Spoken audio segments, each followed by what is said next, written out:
Get ready to get uncorked. It's a new kind of show. Starring me, Cindy Ashton. With special guest, Dana Ferrant. Live from the streets of Laguna Beach. This is Cindy Uncorked.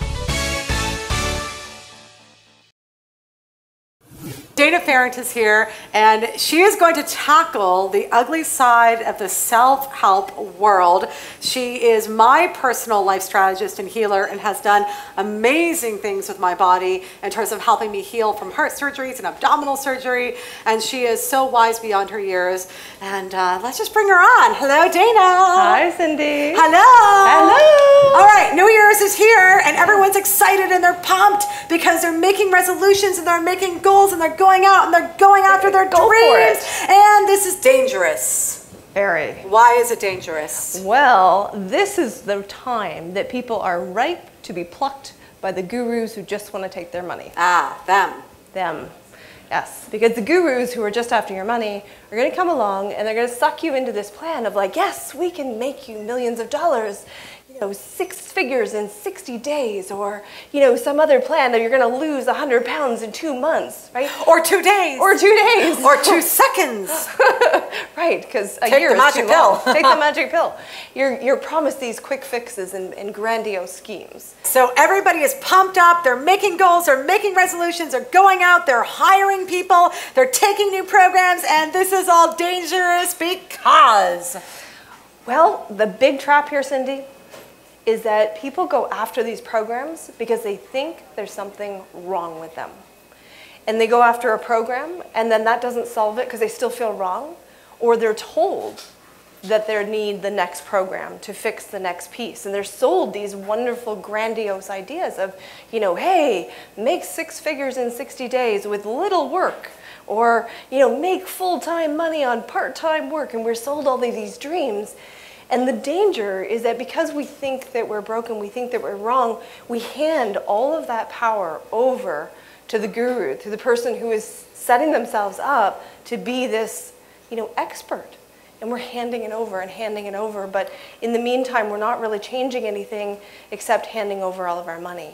Wow. I really love this whole concept that we make these goals and resolutions from a place of, I need to be fixed and I am broken. And then that spirals us into this path. Absolutely. I mean, we're thinking, oh, we're not making enough money, so I need to go fix that. Or I'm not happy with my body, so I need to go find a program to fix that.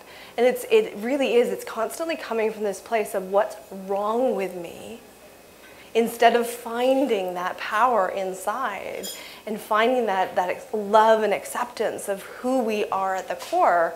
And, you know, to heck with what everybody else thinks. It's about what's here for us. Yeah. So does this mean that we shouldn't have goals? No. Okay. No. We're not going to give those up. No.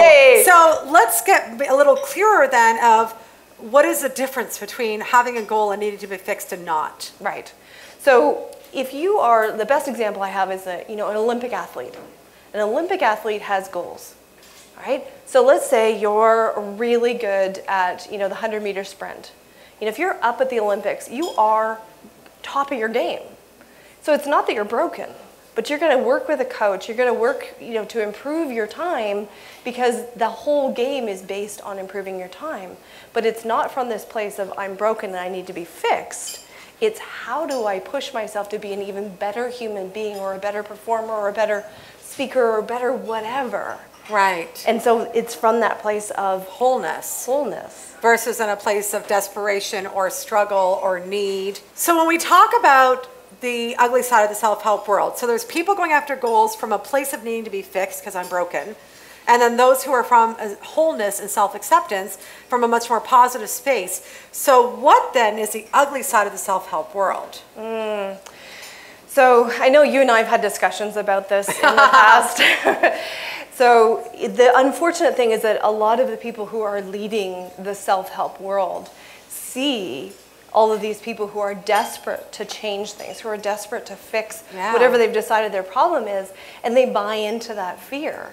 And they sell them the programs based on that fear, and they may or may not even be living the program that they're selling, right? We all know those people, right? So there's lots of people who are out there, and they just see the opportunity, and they have this big stage presence, and it looks really good, and it pulls people in because they want whatever it is that's being sold to them, and not evaluating, you know, is this the right move for me right now? Interesting. So we're going to go back in time for me. About 8 years ago, when I had first moved to the US from Canada, that was the time period that The Secret had just come out the year before, and the big economic crash happened. So you had all this arising of hope, and we can change our world, and this big crash at the same time where you had a lot of desperation. And I remember I was doing all these conferences with a lot of the big names from The Secret and other places, and we're not going to name names. I'd like to assume that we're all doing the best we can on this planet. However, when I was sharing stages with these people, I left that industry pretty fast, and I stopped speaking for a while, because what I saw are these people standing on stage going, your thoughts create your reality, and you're only a winner if you invest in this program. It's a weekend. It's going to change your whole life. Your debt's going to go away. Your marriage is going to be better. Your sex life is going to be better. You're going to, you know, and they would make all these promises in one weekend, and only if they spent $18,000. And then we would go up, and I would see desperate people using the last money on their credit card. And on the one hand, yes, people should take responsibility for themselves. On the other hand, when people are vulnerable, having sharks attack them is just, I don't have the word for it. And we would go back into the hotel rooms, and we would all be sitting around, and the same person would be like, your thoughts create your reality, and if you don't take this action, you're not a winner. Would be sitting there going, oh yeah, I just lost $2 million on a deal. And I'm like, listen, a-hole, your thoughts create your reality, dude. And I left that industry so sick to my stomach. Yeah. And I just couldn't believe the people that were being fleeced and how these people lived with themselves. And I think that goes back to what you're talking about around, there are definitely people like you, and all the guests that I have in my show are very vetted, very, very vetted. We turned out a lot of people.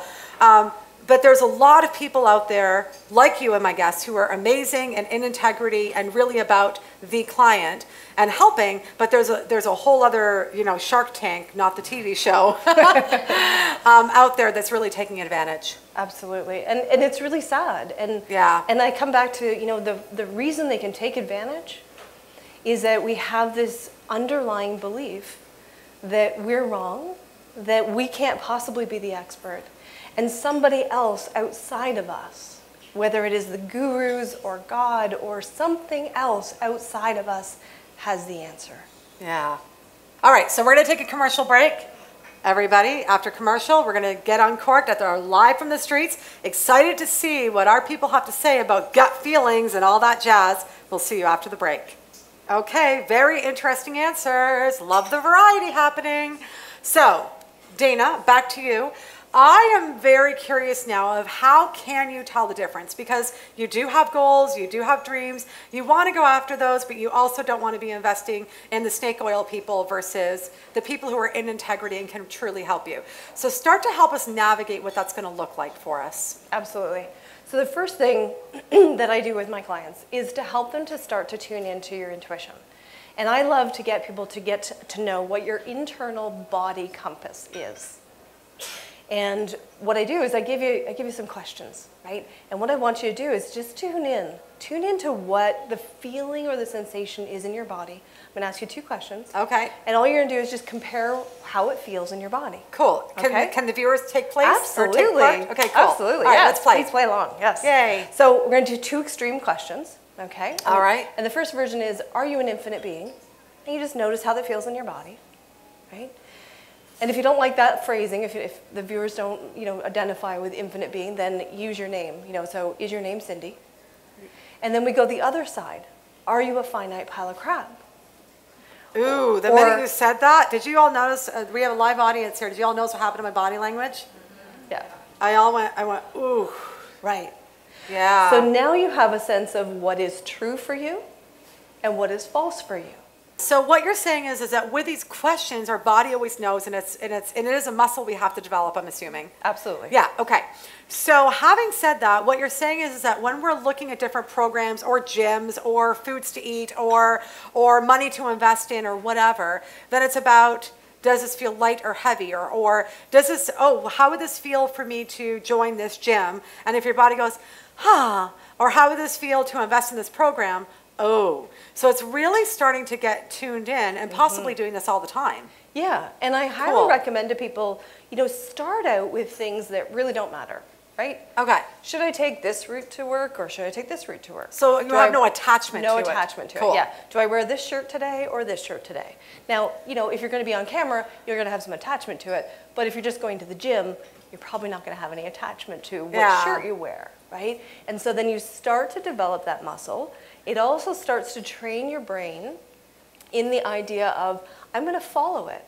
So when you get that intuition of like, oh, I should take this route to work, and you follow it, then you start to get that kind of communication thing happening between you and your body. Love it. And that muscle develops.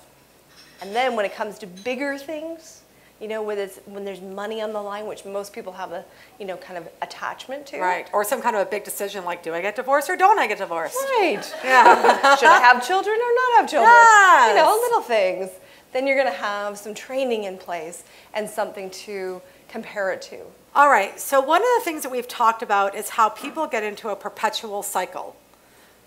And what do you mean by that?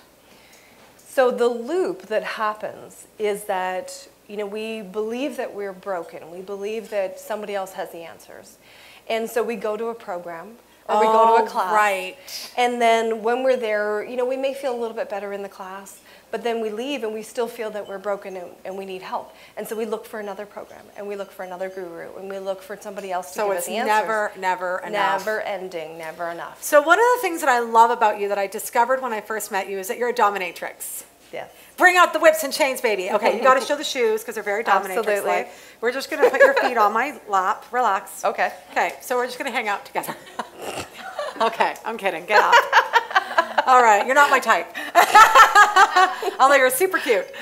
But with when people think of a dominatrix, unfortunately, they think of 50 Shades of Grey, which is a huge misrepresentation of what the whole S&M world is about. And so what I've learned from working with you is there's a lot of lessons within that world that will really help women to be empowered in how they show up. And I'm very curious of how you bridge that to getting out of that perpetual cycle. Absolutely. This is so much fun for me. Yay. Because for me, it really is about getting women to step into that energy. Right. So they don't need to tie anybody up. They don't need to do any flogging. No. Okay, that's cool. Nobody's I was a little worried. Nobody's going to be beaten. Okay, cool. Right. All right. At least not in that session, right? No. But it's the energy of it. It's the energy of it. Okay, and so what does that mean? When you think of someone who is a dominatrix, somebody who is going to hold their power, because when you're in that scene, you need to be in control of the entire environment. You need to be aware of what's going on. You need to be laser focused on the person that you're with. And you've got all of that, and you need to hold the space of power because that's the arrangement, right? You're agreeing to hold the position of power so that the other person can surrender. Okay, so what you're saying is, so how does that relate to the perpetual cycle and breaking it? So as a dominatrix, would you ever let somebody else determine what is good for you and what is not good for you? No. Right. So if we can get people to the place where they own that sense of power for them, then they won't ever look at another guru for their own answers. They're going to look in here and go, what works for me? And then take action on that. So just to be really clear, for those who don't know about your world very much, it's about before you just go and meet your partner or whatever, you actually set out a game plan. And it is very strategic. And that's exactly what you need to do to get out of the perpetual cycle is create the rules, the boundaries, the parameters, the game plan, and then when you go in, you're negotiating at that level of power versus from powerlessness. Right. And that's how you get out of the cycle. Yeah. Cool. Before we go, give us one quick tool that we can get started on all this. Okay, so I would say the very first thing, because we're talking about energy, Right. The very first thing and the best tool that is impacted for me is to take your energy and expand out. Right? Most of us day to day, we pull in and we do this shield and bubble thing, right? Put the pink bubble. Put the pink bubble around you, shield it, protect yourself, put a wall from what is going on. In fact, that's actually counterproductive. Because when you are contracted in, then everything can come at you and everything can get stuck at you. All right? And my analogy that I always give people is that do you want to be the wall or do you want to be the wind? And when you're the wall, and we think of other people's stuff as being Post-it notes, if you're the wall, you got that shield and the bubble, you got all that stuff piling on and piling on and piling on. But if you are the wind, how many Post-it notes can you stick on the wind? None. None. So if people were trying to get their heads around this, then if they close their eyes, it would be about just imagining that you're just getting bigger and bigger and beyond the world and beyond the universes, right? Yeah, and you're going all the way out. So like, the solar system, the galaxy. People, right. And so is this what people do when they want to get their intuition in gear as well?